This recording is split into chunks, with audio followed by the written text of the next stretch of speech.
It was 10 years ago that as many as 60,000 people gathered at the military school in Santiago to pay their last respects to Augusto Pinochet. At the same time, thousands of human rights activists held a rally in the center city demanding justice. The former Chilean dictator, who died at age 91, was targeted by the international justice system but never brought to trial. I think there's still a long process ahead to be able to forget, because even though a fair amount of time has passed, the wounds are still open for a lot of the population.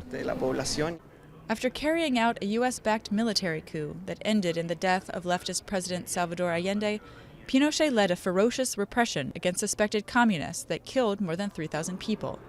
He was, in the eyes of the world, one of the most violent dictators of Latin America. Still, Chile remains divided on the subject. For the right and the business sector, his government saved the country from communism. But today, few openly support his legacy.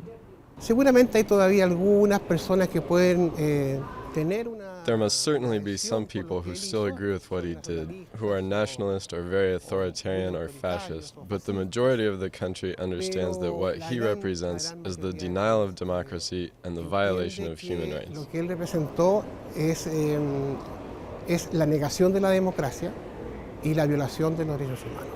His arrest in London in 1998 turned the tide. Pinochet was detained for 500 days following a warrant from Spain requesting his extradition for murder charges, and had his international immunity waived, but he was eventually released for health reasons. Meanwhile, in Chile, the complaints of human rights abuses and tax fraud, after the discovery of secret accounts abroad, piled up.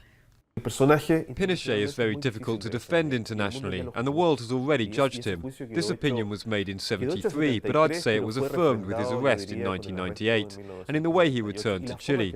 Remember, he came back for humanitarian reasons, not because he was declared innocent. Key players in the regime are now behind bars, but information about that era is still coming out. In September, the U.S. gave Chile declassified CIA documents confirming Pinochet ordered the 1976 assassination of opposition leader Orlando Letelier in Washington, D.C. Chile continues to process this bloody portion of its history as the legacy of the dictatorship lingers.